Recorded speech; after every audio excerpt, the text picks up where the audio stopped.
Hello, this is Janet Gallen welcoming you to Love Letters Live. And my guest today is a woman I met once in passing, very joyfully, named Danielle DiSalvo. And Danielle's name came to me through a mutual friend or acquaintance about a tree that she has in front of her house. It was so compelling that I drove by to take a look at it. And Danielle, here we are. You could say hello and let's start with the tree and then move back in your life. How would that be? Sure, sure. You go. Janet, thank you so much for having me on your show. I'm very excited about this. I think it'll be Um, inspiring. Maybe other people will do it. But go ahead. that's actually part of where I'd like this to go later. I can tell you about that. But yeah, so what's amazing is starting this and figuring it out. I was starting to write down kind of the timeline of how the whole tree came about. And as I was doing that, I Well, realized that would start just for those who don't know. What do you call the tree? so I was in the beginning calling it the conversation tree, but all the people, all the passersby, neighbors kept calling it the love tree. That's So what I thought it was. Okay.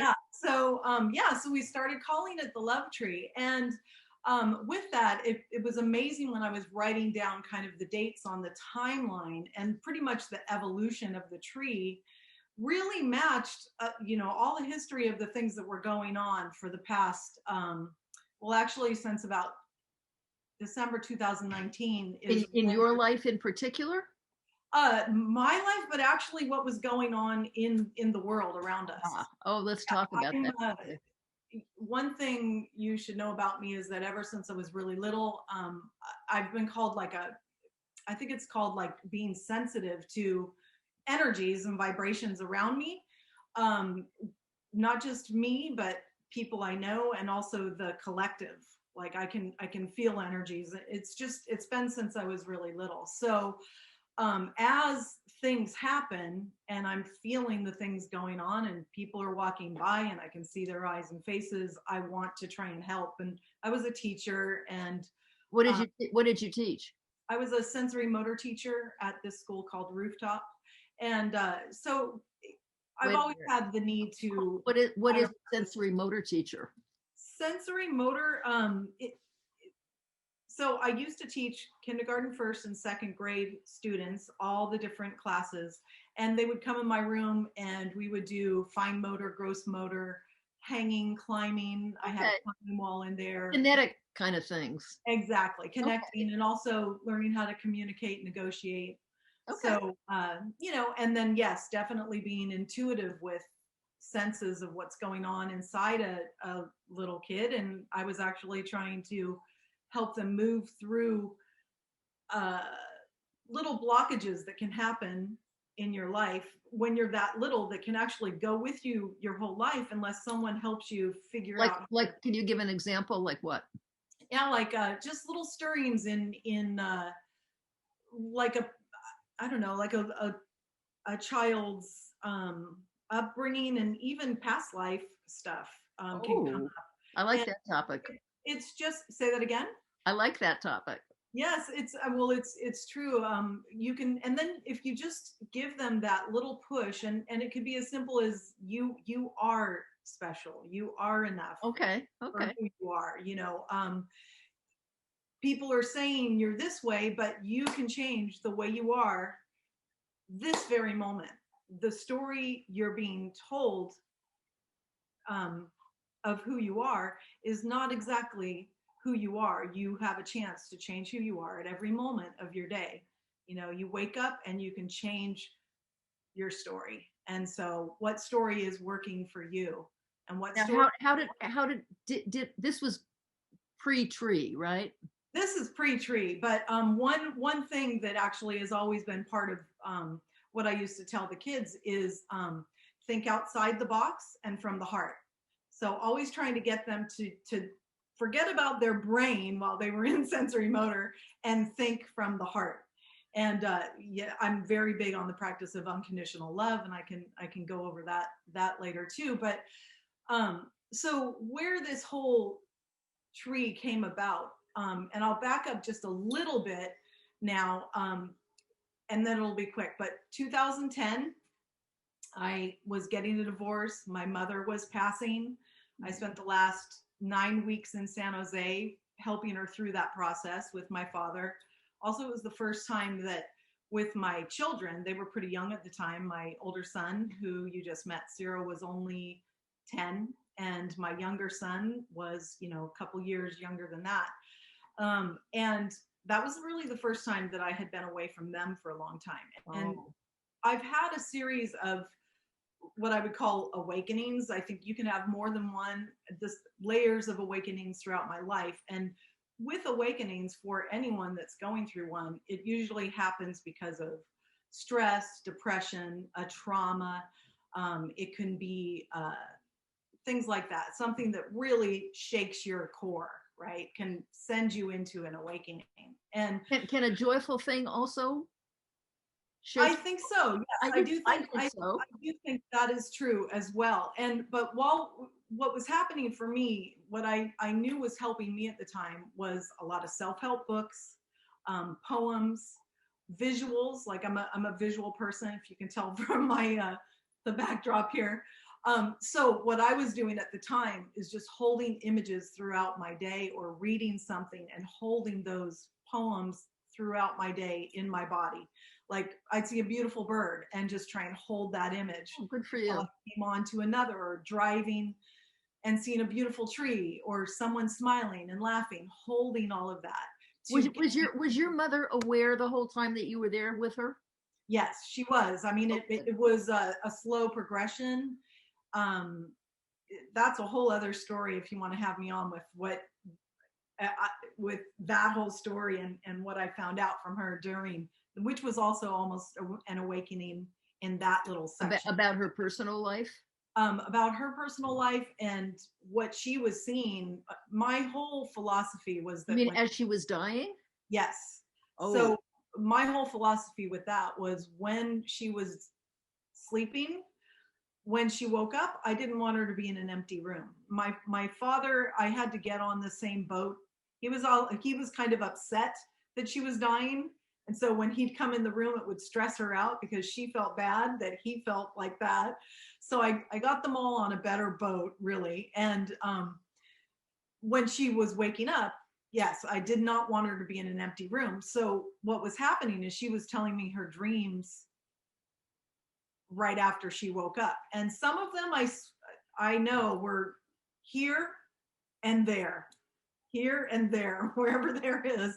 And we worked through a lot of that, which I've read a lot of books on past lives. And so I was fine with everything she was saying. And that's a whole other thing that we could go into a different time. But um, so fast forward, because really visuals, poems, all of that helped me through. Uh, Fast forward to December, it was around like 2019. Greta Thunberg was doing a lot of her climate crisis uh, marches and things. And at the same time, I was also watching COVID-19 happen in China. It was just starting to happen. mhm. And first thing I could think about is knowing that I personally thought then that Trump was not going to be able to handle what was happening. And part of my purpose, I feel, is to help people be more uplifted in their lives, higher vibration, which the more that we have more people on higher vibrations, the more we will all be lifted up, right? And I just kept feeling like that was really what I wanted to do. And um, I bought my first mask in January, and then the lockdowns happened in San Francisco. That was March 17th.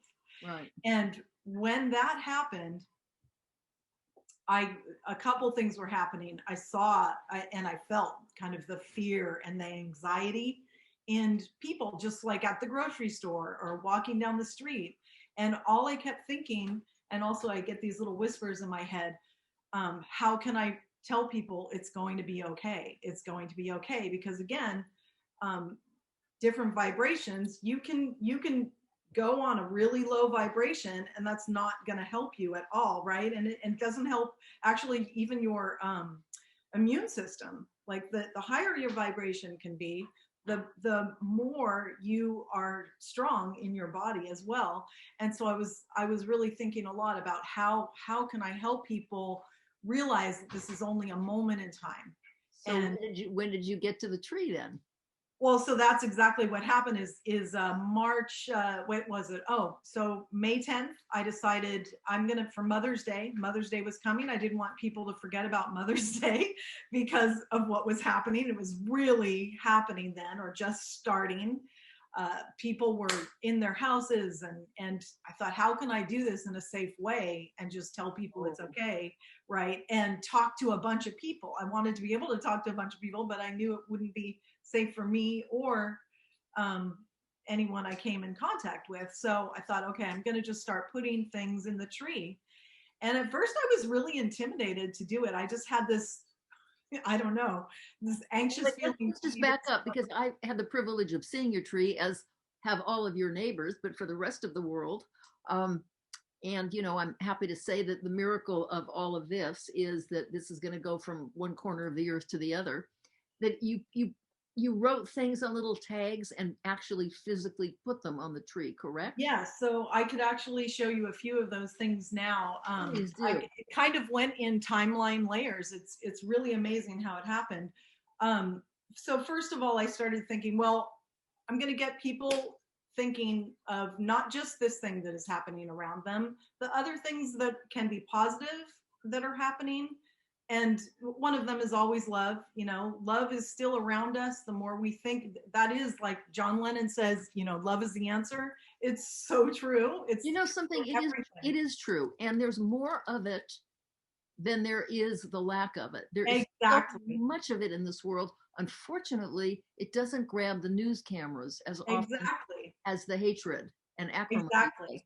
So we're led to believe that there's more of that than there is, and God knows it's damaging. I mean, Exactly. the acrimony and the perception of that's normal somehow. Right. We better be on our guard. Yeah. That's a terrible thing. It's, you know, it's really, it's mass media. You know, when you're looking, actually, I was getting a lot of my news from YouTube. Yes, there are some things on YouTube that are not to watch, but there you can watch, you know, meditation tapes, positive meditation. Oh, you can watch news items about people who have gone out of their way to make life better, and you're one of them. So go ahead, back to the tree. Exactly. So yes, 5% is really not good, and all the good is That's happening. the exact proportion that my mother told me when I was a little girl. What did you say? That's the exact proportion that my mother told me when I was a Yes. little girl. She said, Yes. you know, most people are wonderful. About 95% of the people are wonderful. Yep. 5% of the people are terrible. And you Yes. have to be careful. But you know, it was that same proportion that I guess people who are, okay, go ahead.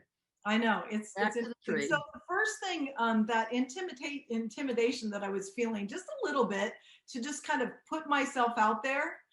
I thought, okay, I'm just gonna start with one little thing. And so the very first thing I started to do, of course, you know, I live in San Francisco. So I know there's a lot of wind, and my kids and I used to make these little kites, just paper kites, if we wanted to just get them outside. And so this was the first one. Oh, good for you. Love, and then it says unconditional on the other side. So then as this spins, it's just unconditional love.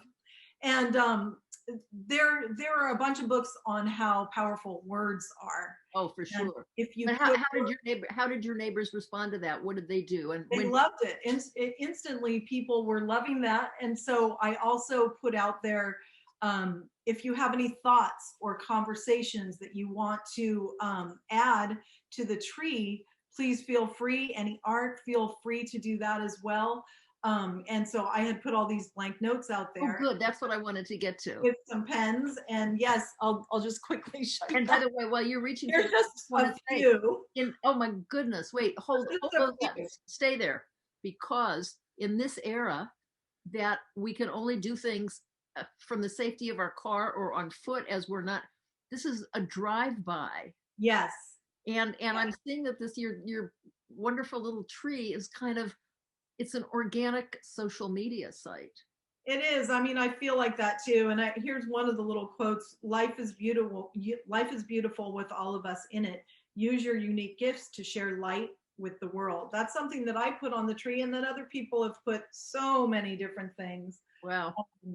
I have so many quotes. I even actually have a whole little series. I can show you some of these quotes. I wrote them all down. Just read a couple of them.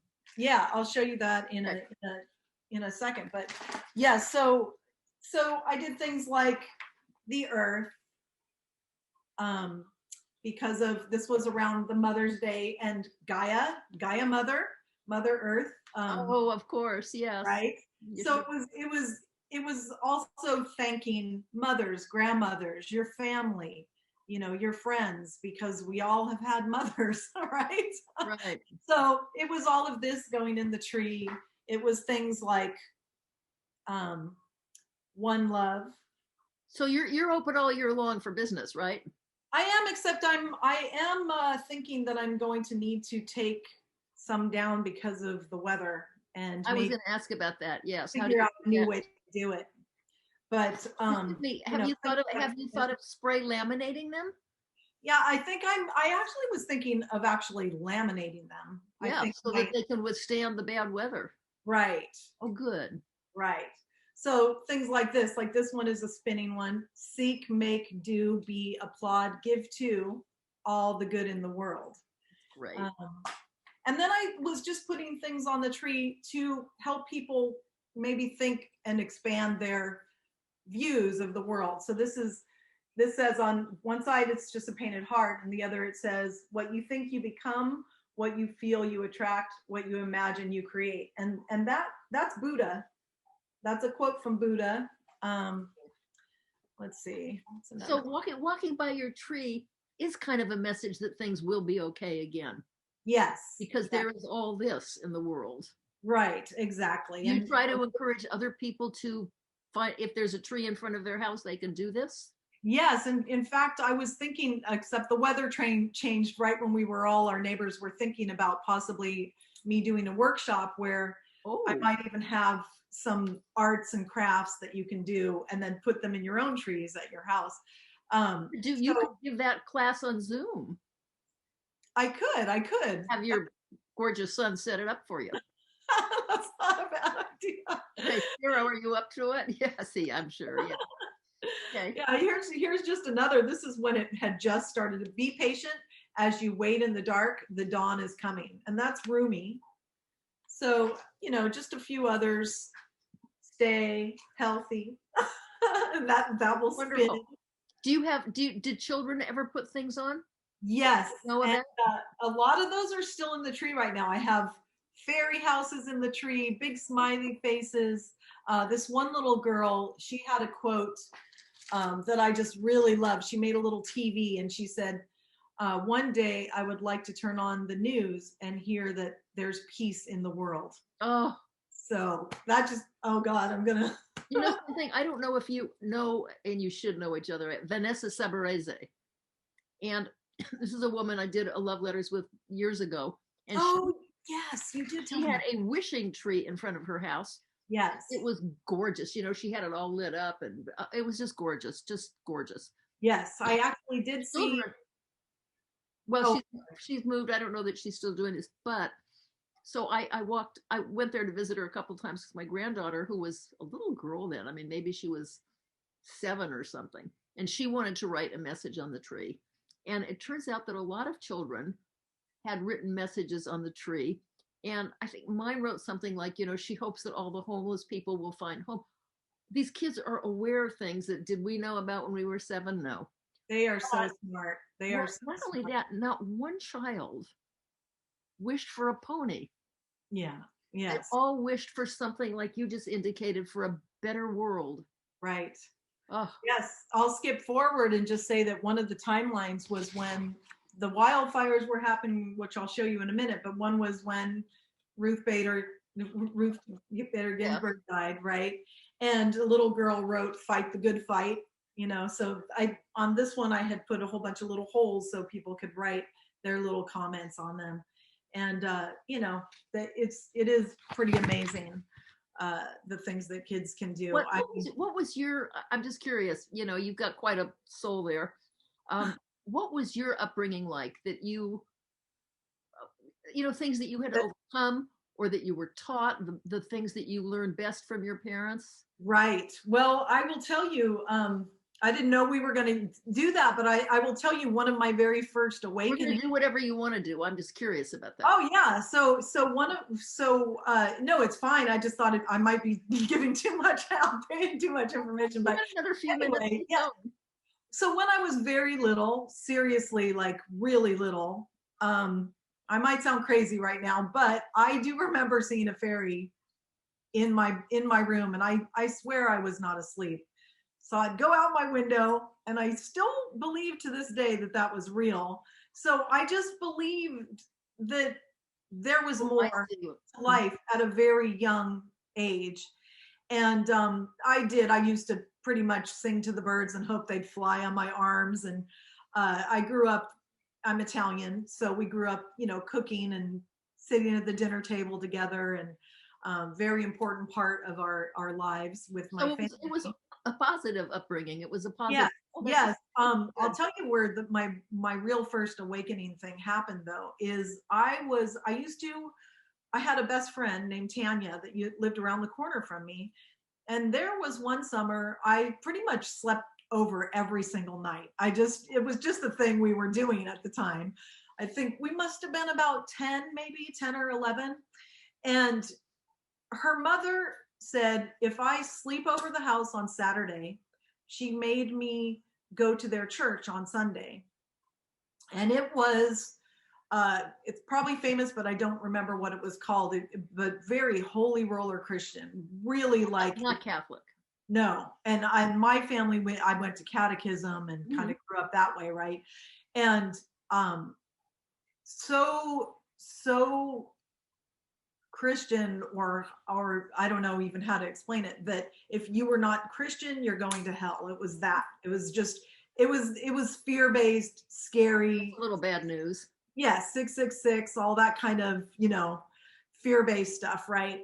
And they said that anyone that is not Christian is going to hell. And I just remembered, so one of my things is that questioning thoughts that go through my mind and my heart. And that was happening when I was really young, like that. This question kept rolling through my head that my parents are good parents, so why would they be going to hell? My friend Stacy Watanabe, her parents are Buddhist. Why would they be going to hell? Well, it's like, I just was like this, that God would not do that to everyone, but this one, type of person. I just kept thinking that just did not seem right.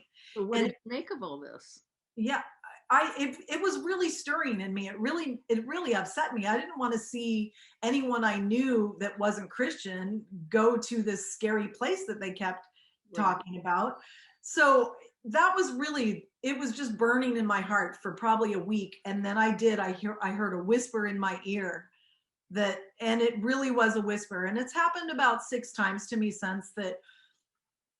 It was like, Danielle, God is love for everyone, And so I started thinking on my own. My philosophy very young was that God doesn't really even have a name. It's an energy.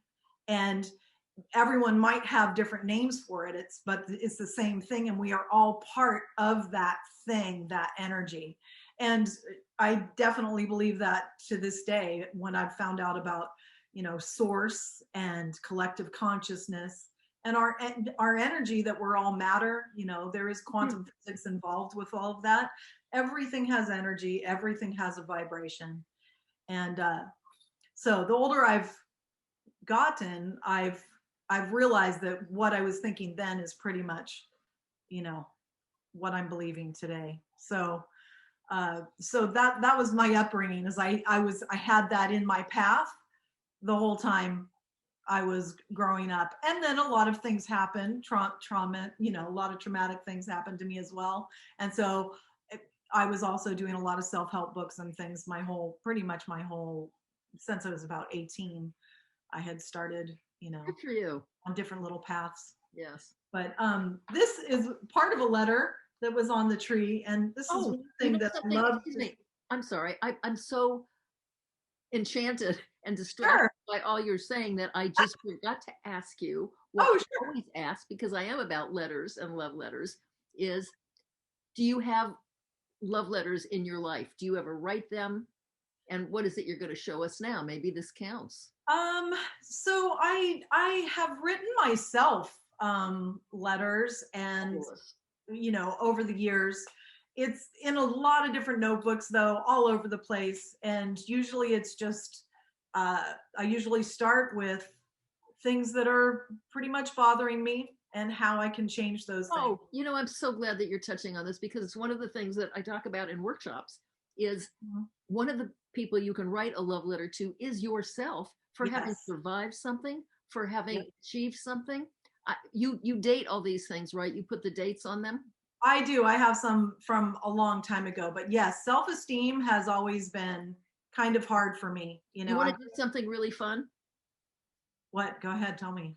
Write your next one, actually write it, put it in an envelope, stamp it, and mail it to yourself. Oh, I love that And idea. it That's is such a great idea. to see, first of all, you'll find that the you who wrote it is different than the you who read it. That's very true. That's No? that's such a great idea. I'm gonna And then I totally want you to call me and tell me what that felt like. Oh, I'm gonna do that. And also I would also say with that is that um I'm very big. One of the books that I love is Eckhart Tolle, The Power of Now, staying in the present moment. Like I'm not thinking about anything else right now. I'm thinking about being here with you. Ditto. Um, Yes. Same thing with this letter coming is that the now that I was when I wrote the Oh, letter will sure. also Right. I will also be different in a different present But moment. also, in life, I think it's what we put out, what Yes, we offer, even on the same subject, is different than what we take in from that yes, same experience. yes, yes, Oh, I yes. hope you'll do that. What was it you were just going to hold up and show me? You said, Oh, so the rest of the letter is on the tree still, but this woman, I think she signed it honey, and this is only part of it, well, but she had just put it on the tree, and I actually stapled it and put it back together on the tree so people could read it like this. But she has liver cancer that she's been going through for a long time, and she realized that it's really important to love everyone that you come in contact with, because you just don't know how long you have in life. And I love her little quote, be still and love without limits. And that's pretty much like the unconditional love, but I just love that love without limits. So I actually, on the phone, whenever I'm even talking to, let's say, a PG&E person on the phone, or I have to deal with my car and I don't know these people, but right. I'm consciously telling everyone, you know, that to take care and that I love you, because we are all one. Well, there's another issue too.